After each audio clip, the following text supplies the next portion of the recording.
पत्रकारों के परिवारजनों को इस बात के लिए आश्वस्त करता हूं कि राज्य सरकार उनके साथ में है और उनको हर प्रकार का सहयोग प्रदान करेगी। दूसरा, हम लोगों ने इस व्यवस्था में एक और भी जोड़ा है। अनेक स्कीम निकलती है। हमारा वो मॉडल अगर गोरखपुर में सफल हो जाता है, हमने कहा भी पत्रकारों को भी आवासीय सुविधा सस्ते में, उनको अच्छी आवासीय सुविधा उपलब्ध हो सके, जिससे आवास के लिए उन्हें इधर उधर भटकना न पड़े, किसी के सामने हाथ फैलाने की नौबत न आने पाए। और वह मान्यता प्राप्त पत्रकारों का, बल्कि मुझे लगता है कि सभी संपादकों की एक टीम बनाकर के वही इस चीज को सुनिश्चित करें कि उसमें कौन लोग एलिजिबल हो सकते हैं और उसमें सही लोगों को उसका लाभ प्राप्त हो जाए।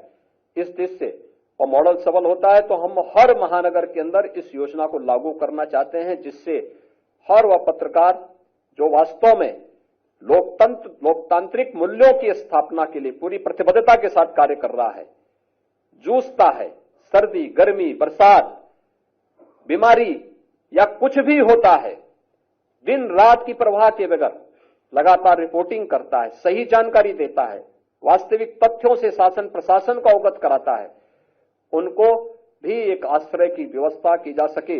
इस पर हम लोग कुछ कार्यक्रम को आगे बढ़ा रहे हैं। एक कार्यक्रम चल रहा है, अगर वो मॉडल सफल होता है तो मेरा मानना है कि इसको हर नगर महानगर के अंदर हम लोग लागू करने में सफल हो जाएंगे।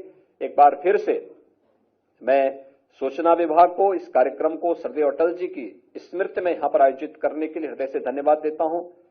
श्रद्धेय अटल जी को और अपने उन सभी दिवंगत साथियों को जिन्होंने कोरोना कालखंड में अपने आप को अपने परिवार से बिछड़े हैं, आज वे हमारे बीच में भौतिक रूप से नहीं है, लेकिन उनकी स्मृतियां उनकी लेखनी के माध्यम से सदैव हमें स्पंदित करती हैं। मैं उन सब के प्रति आज यहां पर विनम्र श्रद्धांजलि अर्पित करते हुए उन्हें इस बात के लिए आश्वस्त करता हूं कि सरकार सदैव उनके साथ खड़ी होकर के उनके हर प्रकार की सुरक्षा और सुविधा का ध्यान रखेगी। आप सबको इस कार्यक्रम में आने के लिए, खासतौर पर अपने यहाँ के सभी जितने भी हमारे संपादक गण हैं, माननीय संपादक गण हैं, वरिष्ठ पत्रकार हैं और अन्य मीडिया हमारे प्रवक्ता गण हैं, उन सभी को मैं हृदय से धन्यवाद देते हुए आप सबके प्रति मैं अपनी शुभकामनाएं देता हूं। धन्यवाद। जय हिंद।